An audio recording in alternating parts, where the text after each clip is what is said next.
guys, it's Laurie of Laurie's Heirloom Sewing in 3 Acre Lake, and today I decided I wanted to make myself one of these little baskets for storing these. I started making these and I'm like on this crazy roller coaster where I just can't quit making them, and I keep thinking of ways I could use them.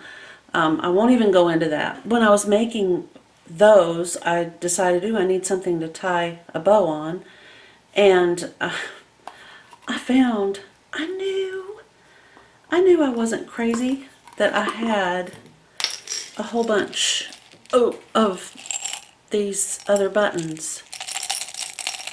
So I have a lot of the mother of pearl. I have a lot of these that are printed with this type of design in different colors, or this type of design in other colors, and they're in this jar.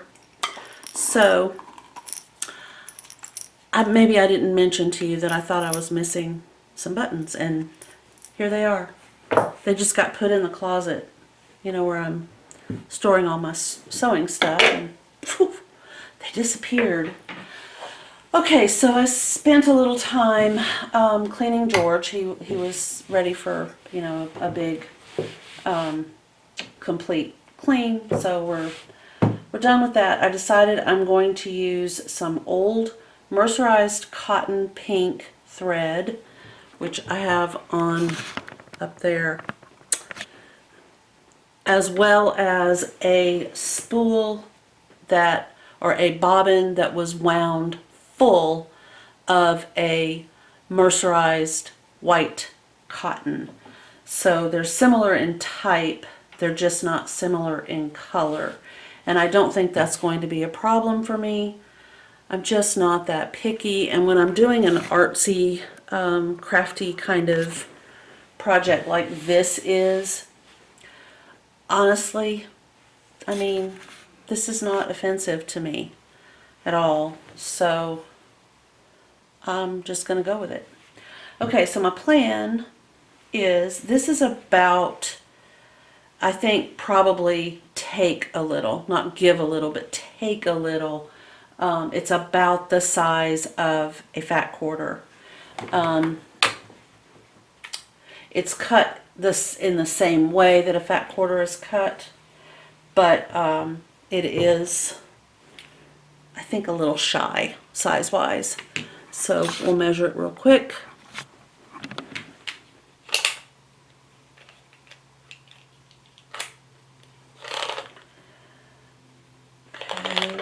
Okay, so the green is right on 22 this way. The pink is slightly bigger. No, might be exactly the same because it's pushed this way a little bit. Let's just see. So from 0 to, if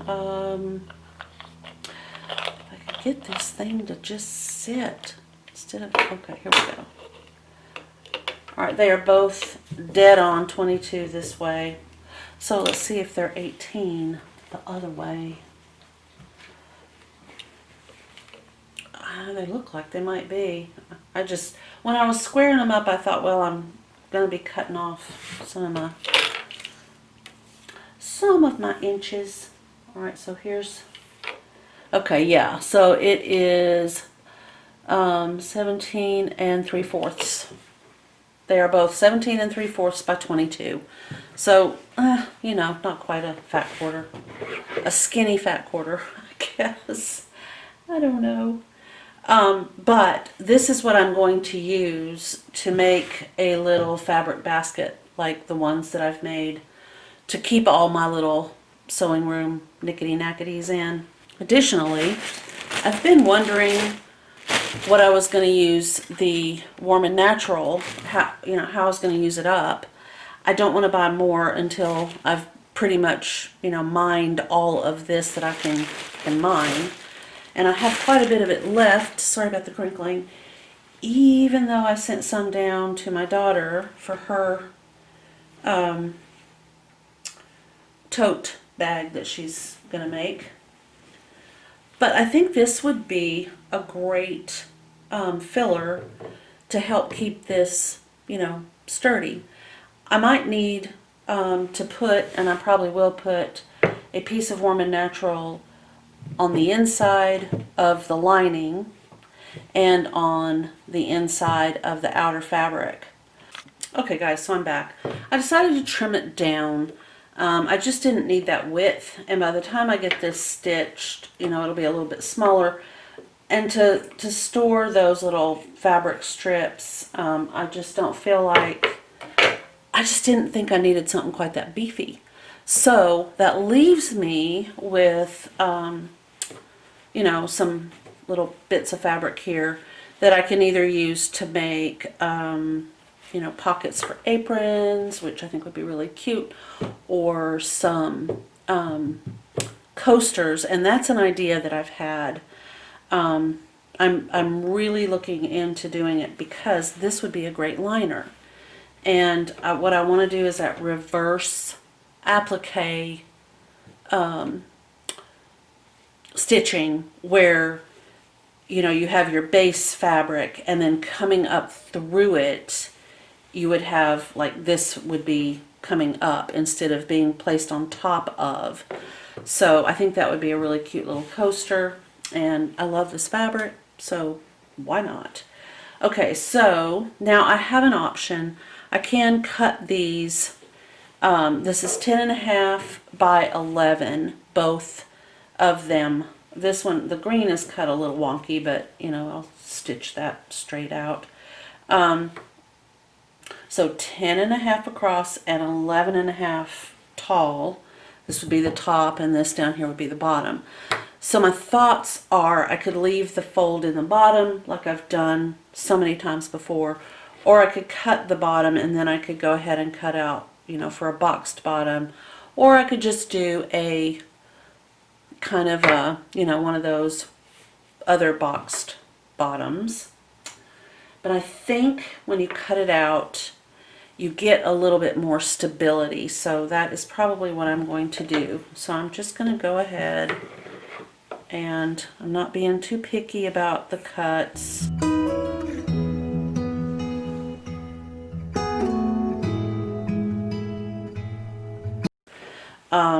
Now for the boxed bottom, maybe this might work. So let's just see. I wonder how we could measure this. Oh, you're so funny, Laurie. All right, so this is perfect. It's 2 inches. It's 2 by 2. Excellent. Makes a great little template. All right, so I'm going to draw around this little measuring tape. Be easier to do it with the tape part on the outside, this little pull right here. Put that on the outside, not on the inside like I did. Just make sure it's lined up on the edge of your fabric, and then use your friction pen and draw your little X's. Now if you want to, you know, you can cut one piece at a time. You can line them up and cut all 4, or you can, you know, cut them 2 at a time, 2 by 2. I'm going to just go ahead and do all 4. They won't be as accurate because, you know, as you probably know, fabric will slip, but I'm okay with that. This is really lightweight cotton, so I'm okay with the slight slippage. Scissors tend to make that, they exaggerate that effect. If you were using a rotary cutter, you wouldn't have, you know, that slippage that I have. These are great. The charm is 2 by 2. They're going in with my cabbage. Okay. All right. So the next thing I need to do is cut out the warm and natural.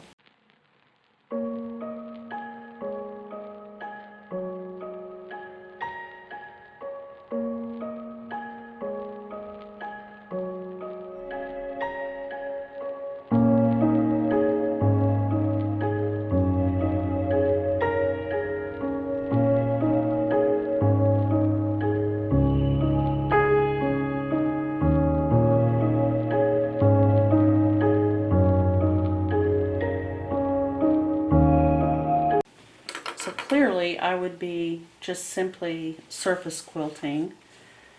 It's not, I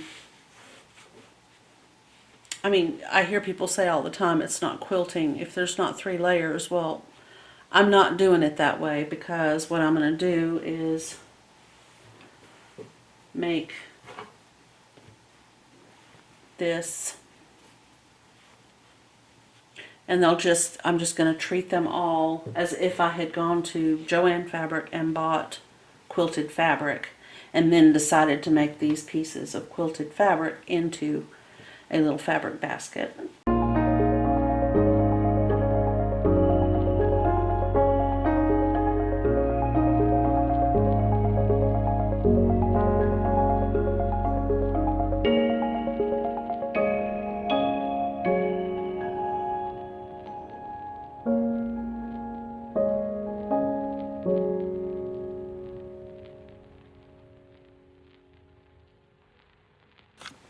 Okay, so here is the front side, and here is the warm and natural side. I think you can see. So what I'm going to do is go ahead and finish all of these in the same way. I'm just going to go ahead and do it just like this. And then I might add, just for an embellishment, I might put either sew some of my little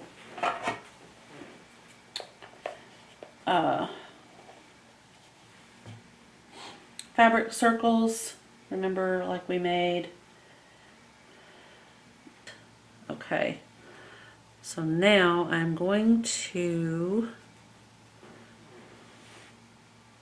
I'll just do it with you real quick, because this one I'm not going to have to worry too much about. And that's the thing, you kind of want to do this part now. You don't want to wait till the whole thing's put together.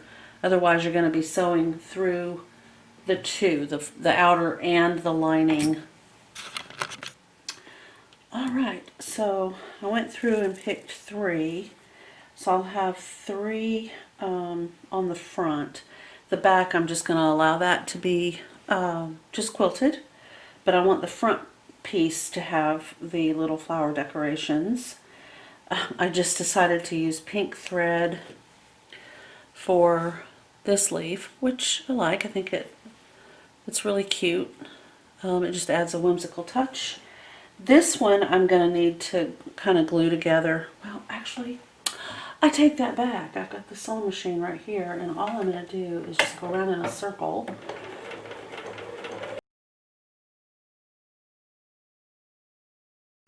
Oh, I like the addition of the pink. That's really cute.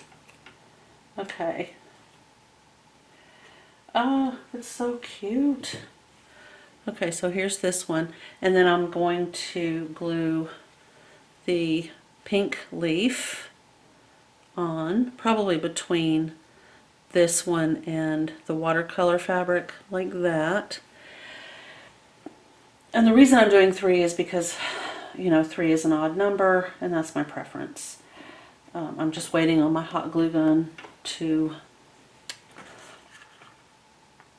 actually dispense hot glue, which looks like we're there.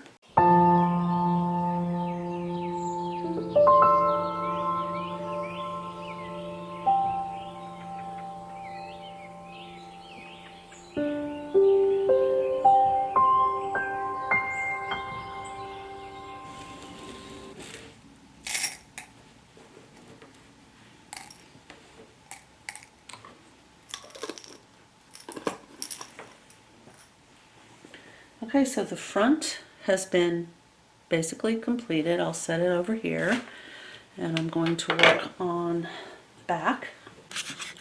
Oh, Okay, so this is the last row I have of stitching to do. And I'm going to see if I can show you a way to kind of combat some of that bubbling at those seams where you have thread going this direction and you're adding thread this way. Sometimes you'll get that bubble. If there is a way, sometimes it's not 100%, but you're going along like this. And we'll see if it's going to happen.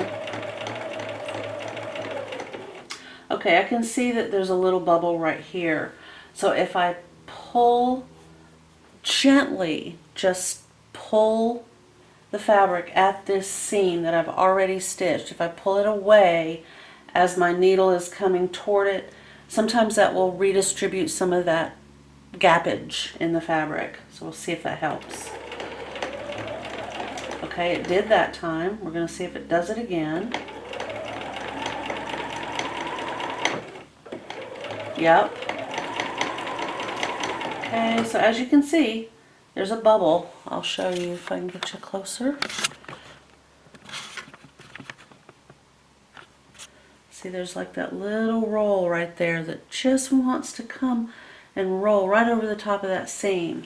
But I'm just going to pull the fabric apart with my fingers. Sometimes you can even pull it on the bias.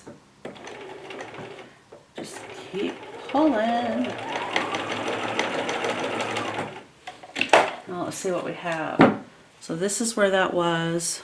Whoa, whoa, whoa, whoa, back up. Back up. So right here is where we were. And I don't see any bubbling at that intersection. So I think that's one way you can do it. And it really primarily works with fabric that has, you know, either a cross grain or a little bit of stretch. You know, if it's got a little bit of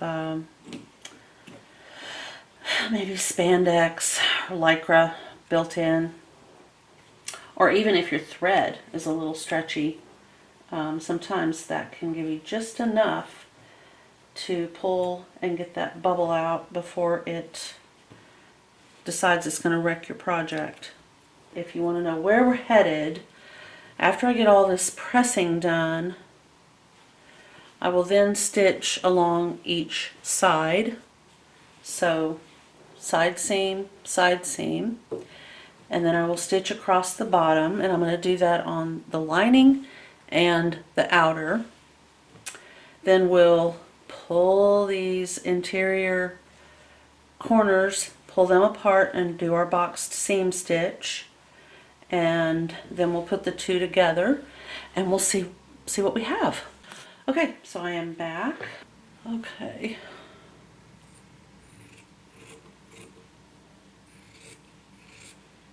So I am simply trimming out some of the excess, and I'm going to put these right sides together.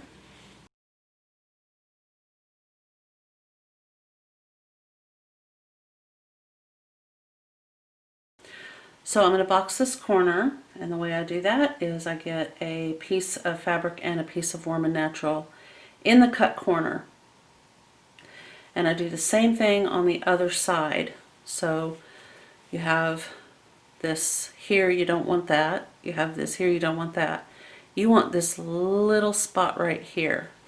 You're just going to pull that apart. And now you're going to match up the bottom seam with the side seam so that they are perfectly lined up. And pin. I usually simply pin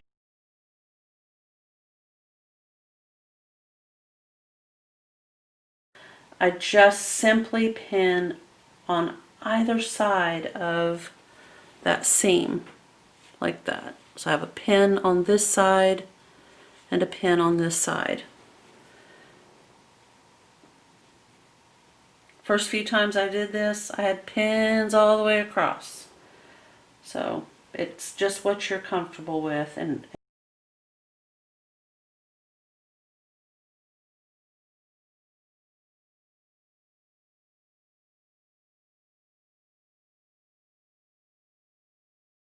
to lock these stitches. So I'm going to take 3, 4, 5, and then I'm going to go backwards. 1, 2, 3, 4, 5, and then I'm going to come forward. I'm going to open up the seam allowances like so. So I'm sewing flat like this. And I'm not sewing over a pin.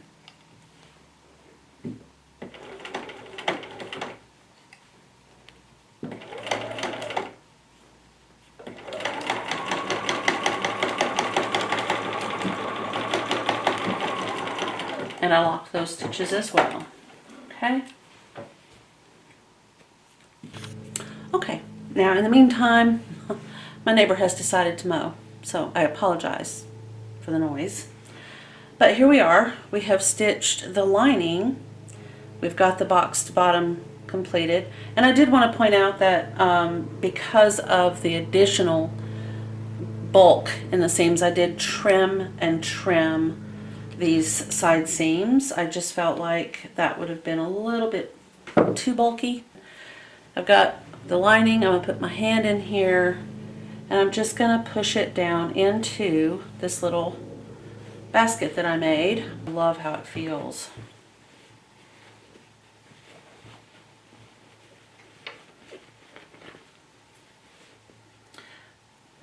Okay, now the next thing I need to do is make sure that my side seam on the inside and the side seam on the outside are matching up. I'm going to pin, or if you have clips, clips would be a good option as well.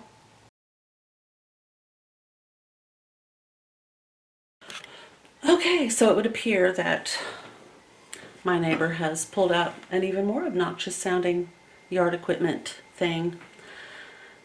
He's wearing headphones. The rest of us are not so lucky. Whatever. Okay, so now I have kind of given this a casual press around the top. I can see this inside part right here is just a little bit too low, so I'm going to bring it up and take that pin out. Okay, so now I am going to top stitch around the top edge.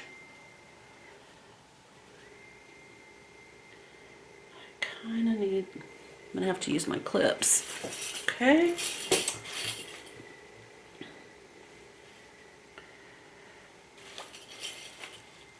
And normally I would be all, careful about what direction I'm putting my clips.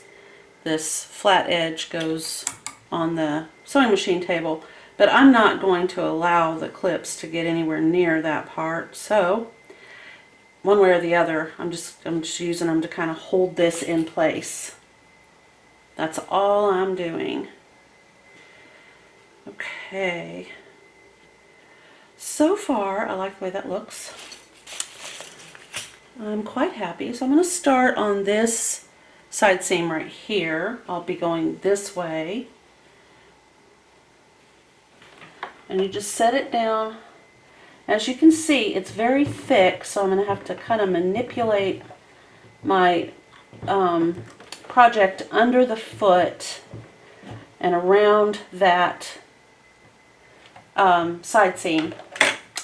And I may have to be a little creative when I come back around or when I get to the one on the other side.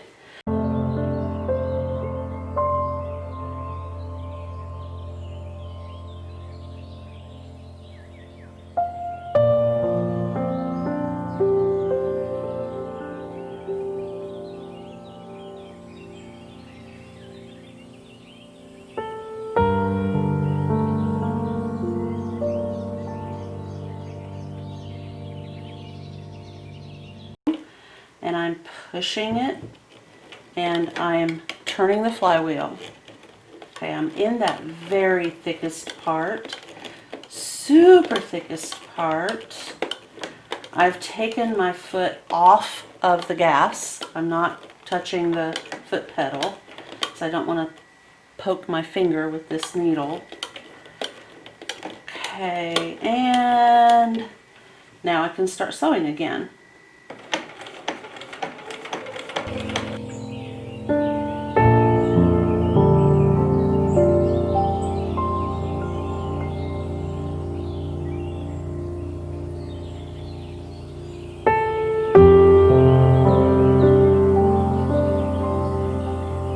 So here is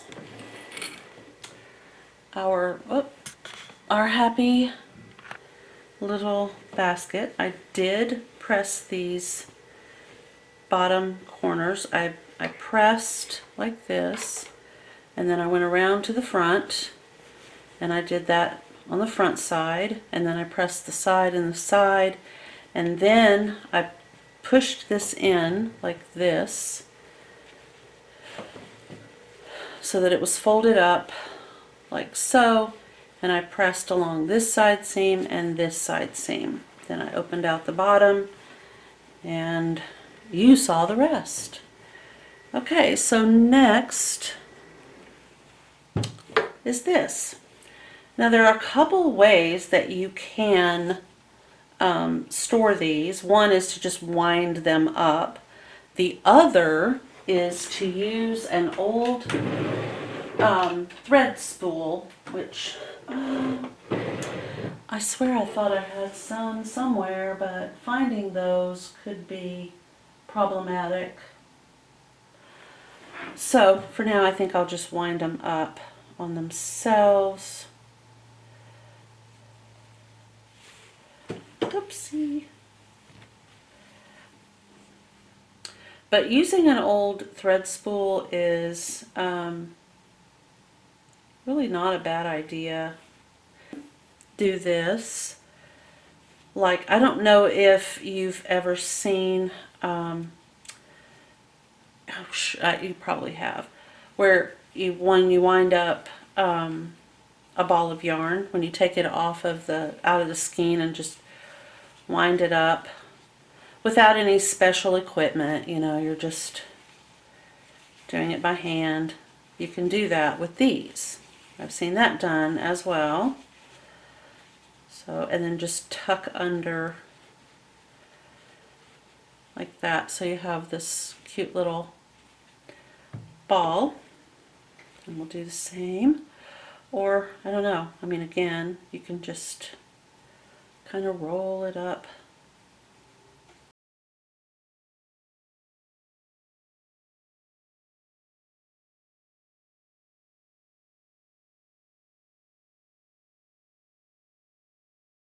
Keeping these tidy in whatever way you choose to store them makes them a little bit more usable. They won't fray, you know, they won't get tangled up in a knot.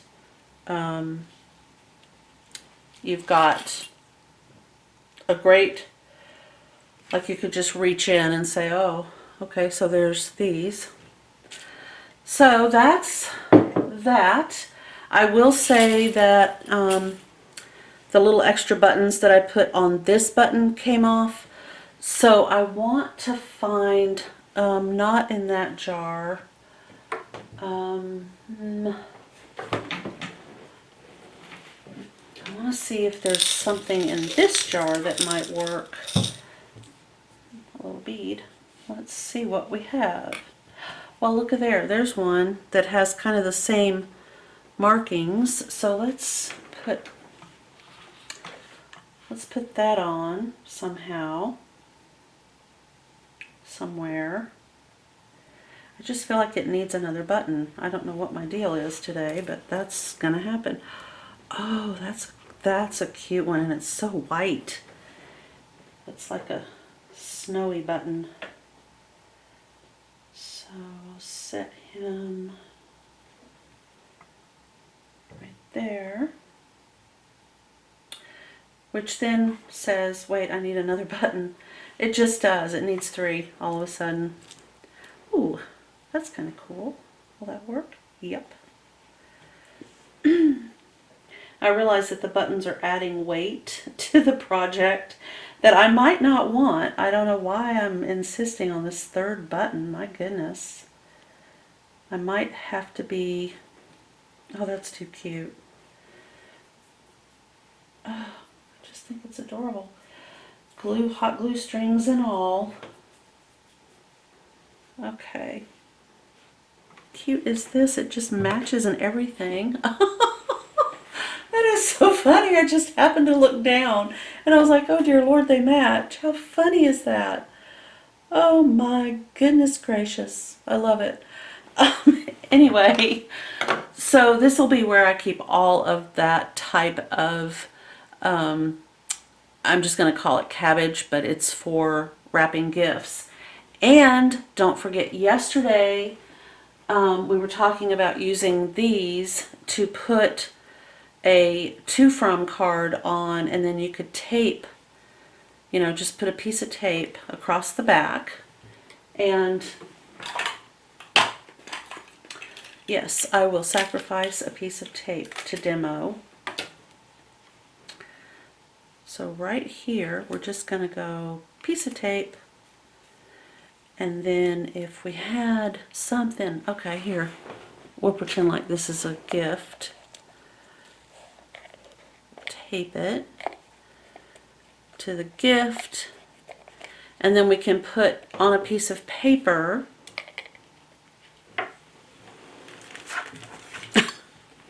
I'm determined. I tell you what, I am so determined. Oh, I'm going to have to tear this because it's paper and I'm not going to use, well, no, that's all right. So I'm going to say to my dandelions,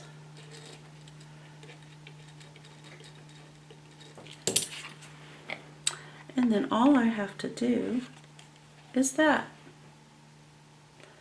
And then they, or you, remove this from your gift, take the piece of tape off, remove the card, and you have an extra little gift.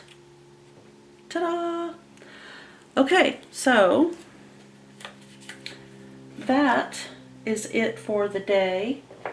If you have any questions about anything we did, if you have any comments about the project, if you want to add, if you have an idea, if you want to share your creation, you can find me at Laurie's Heirloom Sewing page, Facebook. Also 3 Acre Lake, and it's spelled out T-H-R-E-E, Acre Lake on Facebook. You can leave a comment there. I read comments all day long. You can also email me through, if you leave a comment here, I get that on my email. I'll see it instantly. So any questions, concerns, suggestions, feel free.